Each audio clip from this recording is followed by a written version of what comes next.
Selamat malam. Kembali lagi bersama saya, Fuyin. Dan pada malam ini kita akan membahas tentang ekspedisi seram dari tim Fuyin part 1. Berlokasi di mana? Mau spill nggak?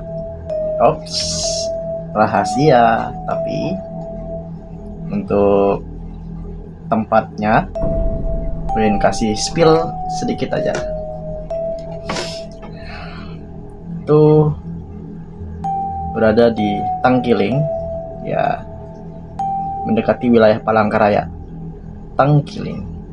Bagi teman-teman yang punya keluarga di Tangkiling, pasti ya pernah lah balik ke Tangkiling, atau yang dari Pangkalan Bun punya keluarga di Tangkiling sering ke sana gitu. Kalau keluarga saya pribadi, ya, keluarga juga banyak di Palangkaraya sih, tapi Palangkaraya bukan di Tangkiling sih, tapi Palangkaraya. Oke. Ini berdasarkan report dari timnya Fuyin yang sudah melakukan ekspedisi di sana. Jadi sebelum kita lanjut menceritakan pengalaman horor timnya Fuyin, jangan lupa kalian subscribe, like, and comment. Oke? Aktifin juga notifikasinya agar kalian bisa mendapatkan notifikasi terbaru dari channelnya Fuyin, di YouTube-nya Fuyin, dan juga Instagramnya Fuyin. Jangan lupa di follow ya. ATL Pedro Suaka. Ya, ATL Pedro Suaka. Itu nama Instagram. Oke. Let's go. Tanpa basa-basi, langsung saja kita terjun ke pembahasan.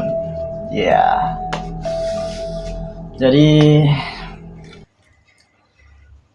timnya Fuyin ini melakukan ekspedisi ternyata tanpa sepengetahuan Fuyin sendiri.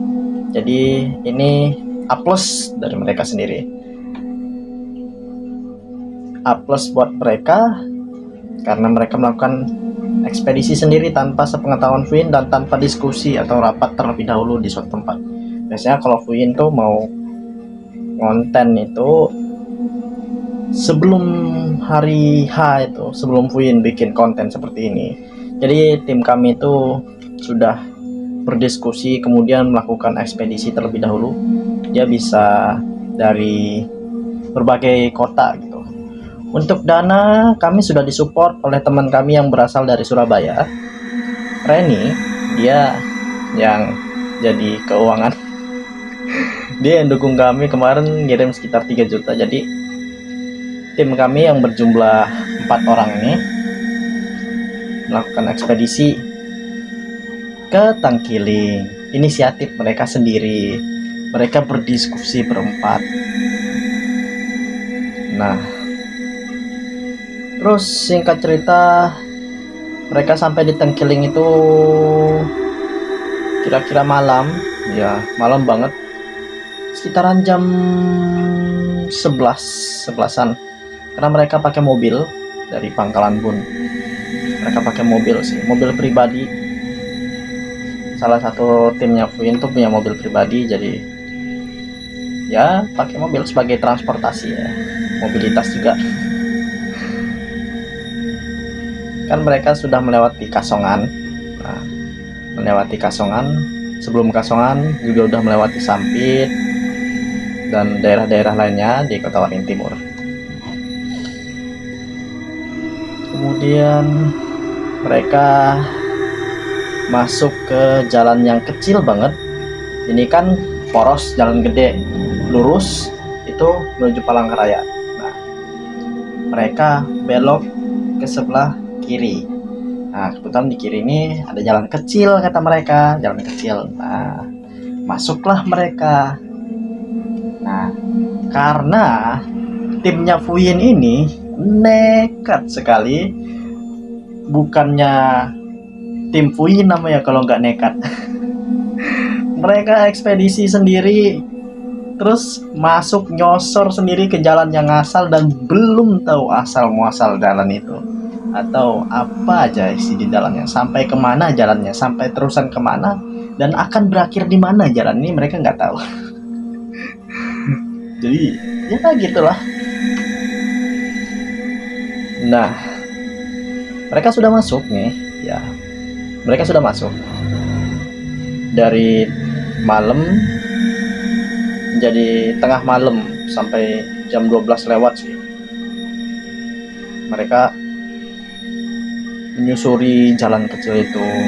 Terus ada satu gubuk tua, kata temennya dari tim Fuyin. Dia cewek, dia katanya ngeliat gubuk rumah kayu gitu loh, tapi kecil, gubuk kecil aja. Gubuk kecil, di atapnya itu kayak ada dedaunan gitu loh. Terus dindingnya itu kayak kayu gitu. Berhentilah. Nah, mereka niatnya pengen nanya-nanya nih. Terus ketuk pintu. Salah satu temannya Fuyin di tim ini ngomong, tok tok tok tok, assalamualaikum, tok tok tok tok, permisi. Nah, sudah berkali-kali diketuk pintunya sambil mengucapkan salam. Ya, gak ada jawaban. Pada akhirnya ya karena gak ada jawaban ya lanjut terus masuk ke dalam. Semakin ke dalam jadi semakin terimbun gitu loh, seperti biasa kan. Situ mereka kan daerah hutan. Teman-temannya Fuin ini, timnya Fuin ini suka yang daerah hutan gitu loh. Mentang-mentang mereka jiwa nyalinya gede daripada Fuin ya, langsung nyosor gitu aja tanpa tahu resikonya anjir. Ya gitulah. Terus mereka juga nemuin jalan bercabang. Satunya di arah kiri, belok ke kiri, satunya ke depan. Nah, dan satunya lagi kanan. Jalannya sama-sama kecil ya. Jalannya kecil. Jadi si driver ini mutusin buat ambil jalan lurus karena dia penasaran ujungnya ini sampai kemana gitu loh. Nah, tapi salah satu tim dari Fuyin, temennya Fuyin ini yang cowok, dia nggak setuju. Jadi mereka mengadakan polling. Nah, atau gitu suara terbanyak. Jadi mereka ingin mengumpulkan suara terbanyak, siapa yang memilih jalan lurus atau siapa yang milih jalan kanan atau kiri. Nah, ternyata setelah di polling nih, yang paling banyak suara itu si driver daripada teman cowokku ini yang milih jalan kiri. Nah, si driver ini kan lurus, jadi otomatis karena suara yang paling banyak, jadi ya mau nggak mau ya harus tetap jalan lurus sesuai dengan apa yang driver mau. Ya udah, lurus terus. Nah, ketika sudah memasuki jalan lurus tadi yang sudah bercabang, jalannya sudah melewati jalan bercabang tadi tuh.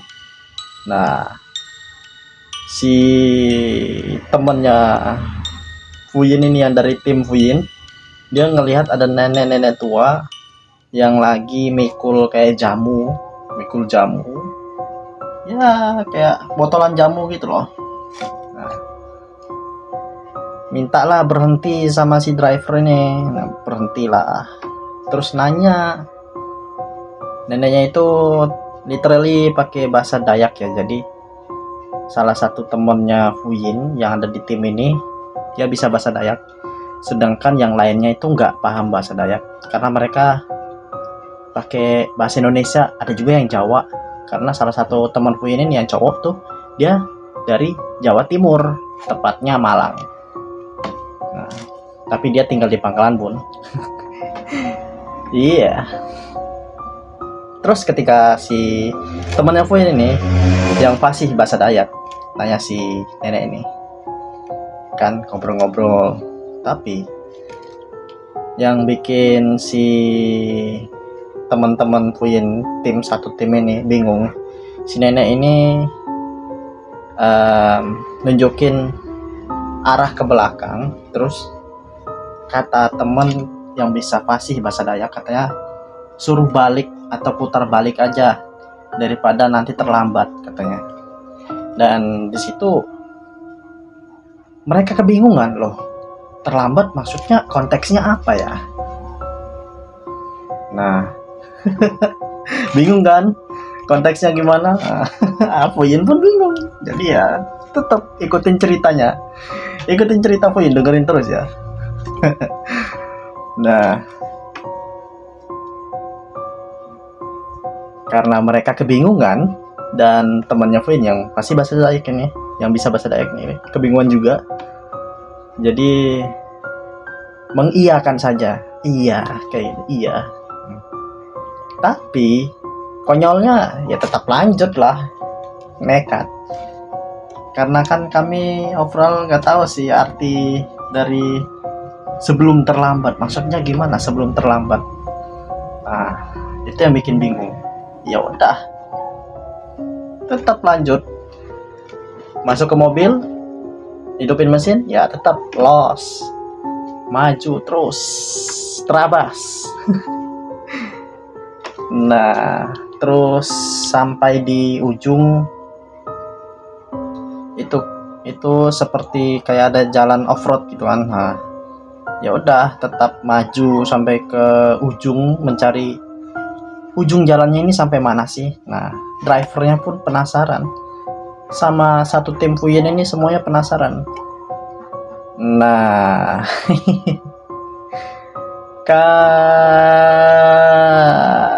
kada ditemukan satu rumah atau apapun, kada, maksudnya tidak ada ditemukan satu rumah pun di sekitar situ, atau ya lebih ke hutan belantara.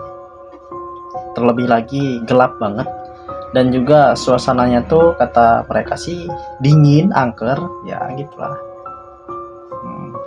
Jam menunjukkan pukul 2 pagi subuh. Nah, jam 2 ini mereka masih lanjut tetap melakukan perjalanan sampai ke dalam. Tapi ada satu keanehan. Temen Puyin ini yang perempuan, dia melihat ada rumah pohon di sebelah kiri. Rumah pohon, dia penasaran, jadi dia bilang ke driver. Katanya, "Mas, stop mas, itu ada rumah pohon mas, penasaran sih." Nah, penasaran. Tapi si mas driver lihat, dia bingung, rumah pohon yang mana. Nah, terus teman-temannya juga yang lain ngelihat, rumah pohon di mana sih? Mereka kebingungan. Akhirnya salah satu temennya Puyin di tim ini ngambil senter sorot panjang yang gede ukurannya. Nah, dia sorot lah ke kiri, terus tunjuk arah mana. Nggak kelihatan satupun rumah pohon yang dibilang sama si teman Puyin ini. Kebingungan, ya tetap lanjut. Nah, akhirnya jalan buntu.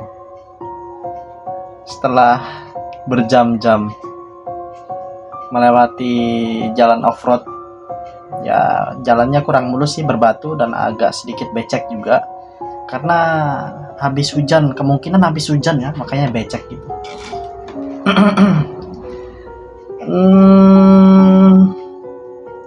Juga banyak banget keanehan gitu. Kata temennya Puyin yang cewek ini, katanya dia dengar suara gerusuk-gerusuk dari semak-semak. Ada juga yang dengar suara orang teriak, katanya di ujung pedalaman hutan itu loh, di dalam hutan dengar orang teriak. Tapi dia nggak mau ngambil resiko gitu buat nyamperin atau gimana, nggak mau. Karena ya di tim Puyin ini nggak ada yang boleh pisah gitu loh, harus tetap bersama. Kecuali bagi tim. Jadi kalau misalnya pisah nih, Jadi harus bagi tim dua orang. Karena timnya Fuyin cuma ada 4. Jadi tim itu akan dibagi dua orang dan 2 orang lagi. Jadi mereka masing-masing megang satu radio semua dan punya call sign. Misalnya tim 1 kan call sign-nya angin. Tim 2 call sign-nya batu. Jadi batu. Kalau si tim batu ini menemukan sesuatu yang aneh, angin masuk, mereka ngabarin ke tim angin buat nyamperin gitu, ada objek atau sosok gitu atau apalah, penampakan gitu lah. Itulah. Nah, jadi gitu. Terus seremnya di mana? Ini yang bikin Fuyin agak gimana ceritainnya ya. Nggak pernah Fuyin ngalamin pengalaman horor kayak gitu dalam sejarah. Seumur-umur hidup Fuyin nggak pernah ngalamin hal sengenes ini. Si driver yang paling ngenes itu si driver, yang paling miris banget, paling kasihan menurut Fuyin. Nah, driver dari tim ini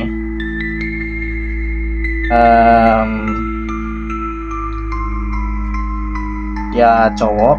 Nah, dia kebelet mau buang air kecil.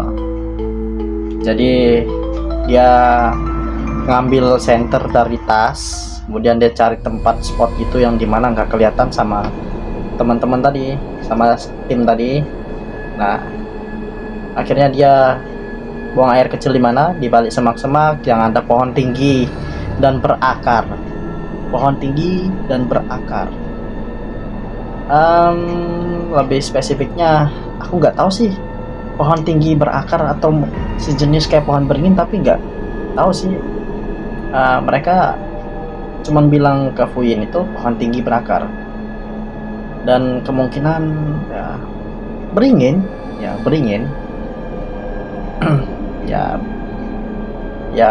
beringin sih, kalau setahu Fuyin beringin. Ya anggap aja lah beringin. Jadi dia dia buang air kecil di bawah pohon beringin. Situ langsung buang air kecil aja, santai. Habis buang air kecil ngapain?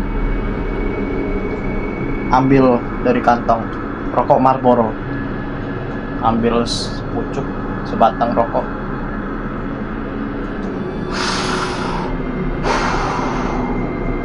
nikmat. Nikmat mana yang kau dustakan, bro? Bagi cowok-cowok yang suka ngudut rokok, apalagi tempat sepi, rokok Marlboro. Aduh. Dan ngenesnya, di belakangnya driver ini temennya Fuyin, yang merupakan salah satu dari tim Fuyin yang punya mobil. Dia mengalami kayak histeris karena dia melihat sosok penampakan makhluk tinggi besar bermata merah, terus gigi, katanya secara spesifik mulutnya ini ada taringnya gede gitu, dan matanya berwarna kuning menyala, bukan merah menyala ya, kuning menyala. Dan dia nggak berbulu, bukan kayak genderuwo, tapi ya dia lebih ke biasa aja gitu loh, tinggi, besar, dan secara spesifik Fuyin belum tahu itu makhluk apa. Dan di situ si driver ini diseret kakinya diseret sampai ke belakang, teriak.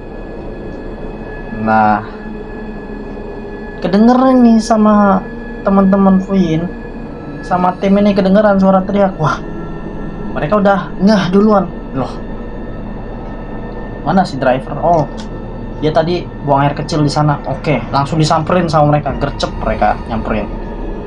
Nah, pas mereka ke lokasi, si driver udah nggak ada di situ.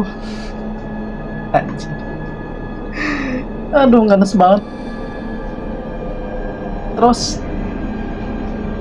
mereka coba cari-cari sekitaran situ tempat buang air, di sekitaran pohon beringin itulah, yang pohon berakar itu, yang ada serabut-serabutnya.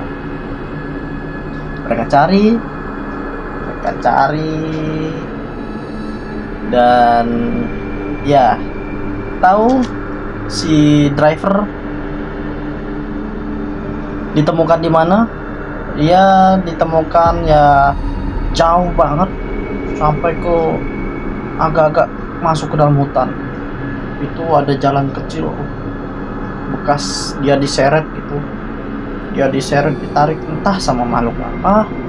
Dan pas dia itu ditemukan itu dalam kondisi tidak sadar, tapi nggak ada luka, nggak ada apapun, nggak ada apa-apa. Cuman ya pas dia coba disadarkan sama teman-temannya aku ini dicoba buat bangun lagi, langsung histeris dia, dan ya nyuruh teman-teman Fuyin nih satu tim untuk cabut dari situ, balik. Nah, balik kan, disuruh balik secepatnya, kalau enggak ya gitulah. Nah, langsung deh nurut sama si kata-kata driver tuh. Mereka langsung nurut, langsung balik. Aduh, apesnya lagi nih, si driver mau nyalain mesin. Mereka udah di dalam mobil semua nih, mesinnya nggak nyala. Beneran udah dicoba starter berkali-kali nggak nyala. Terus selanjutnya apa? Sesuai dengan prediksi si driver, di depan itu ada sosok yang tadi nyeret dia gitu. Badannya tinggi, ya dia berdiri seperti manusia. Lebih spesifik ya, Queen nggak tahu gimana ya, makhluk apa itu nggak tahu. Dia berdiri seperti manusia tapi lebih tinggi, itu lebih dari 2 meteran. Dan mulutnya itu ada taringnya itu keluar dari mulutnya. Terus tangannya itu gede, panjang, kukunya gede, panjang. Kemudian di atasnya itu kepalanya itu ya nggak bisa aku jelaskan lagi dah.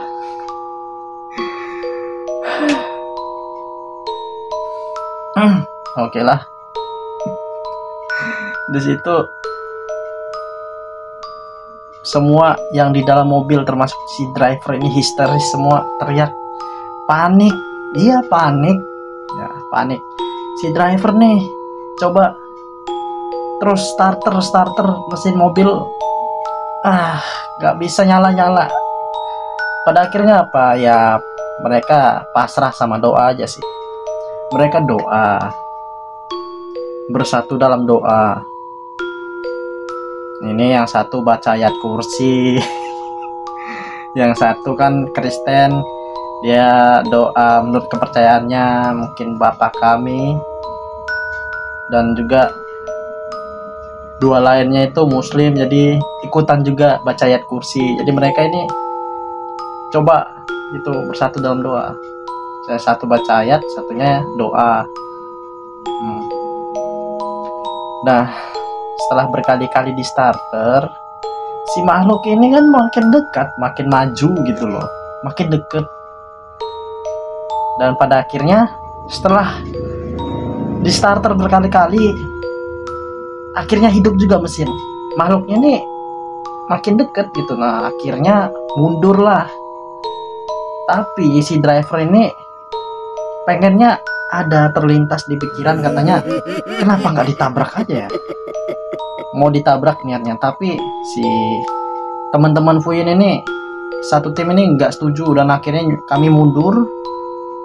Dan iya,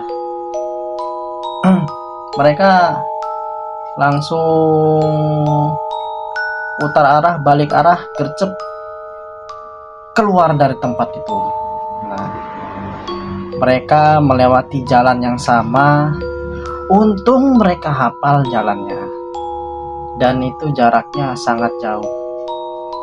Dan yang paling aneh selama di perjalanan adalah mereka tidak menemukan gubuk rumah yang pertama awal mereka menemukan gubuk rumah itu, nggak ada. Dan itu ya mereka ya horor lah. Gimana gitu loh ya, itu awalnya kan emang ada gubuk rumah, bahkan mereka sempat ketuk-ketuk, salah satu dari mereka kan ketuk-ketuk tuh, permisi, malahan ngucap salam kan, ketuk-ketuk gak ada orang. Parah. Ya setelah itu mereka kembali ke jalan yang beraspal, tapi masih di jalan kecil tadi. Jalannya sudah sedikit beraspal, ya ada sedikit retakan lah, jadi kurang mulus juga. Ada lubang juga, meskipun beraspal tapi ada lubangnya juga. Nah setelah mereka merasa semua itu lega, akhirnya mereka balik lagi ke jalan yang gede, tadi. Dan kemana mereka pergi? Langsung ke Palangkaraya. Mereka booking hotel ya. Mereka booking hotel kurang lebih 3 hari 2 malam kayaknya. 3 hari 2 malam. Dan ya sudah lewat 3 hari 2 malam itu, masih mereka kebayang-bayang sama kejadian yang waktu itu. Pulang ke Pangkalan pun masih, bahkan si drivernya ini trauma banget, gak mau datang lagi, apalagi lewat yang namanya Tangkiling. Ya jadi begitulah ceritanya. Jadi mohon maaf kalau ada kata-kata yang tidak berkenan atau kata-kata kasar, toksik dan lain-lain. Fuyin tidak bermaksud. Jadi ini adalah ekspedisi dari timnya Fuyin. Mereka inisiatif sendiri dan mengumpulkan segala keberanian. Jadi Fuyin apresiasi mereka. Good buat mereka. Mereka berani banget sampai ya masuk ke dalam. Padahal mereka belum pernah ke situ dan gak tahu wilayah itu kayak gimana, jalan itu kayak gimana, ujungnya di mana, gak pernah tahu. Jadi keren. Seperti biasa, jangan lupa subscribe, like, and comment ya, dan loncengnya jangan lupa. Terima kasih buat teman-temannya Fuyin juga yang sudah menonton video ini, meskipun ya sebenarnya untuk menghibur aja sih. Ya semoga berfaedah sih bagi yang suka horor.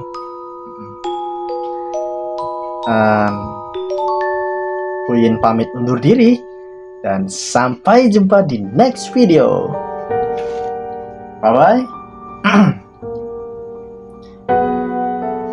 Jangan lupa ketika sebelum tidur kalian berdoa. Besok hari apa? Senin. Good.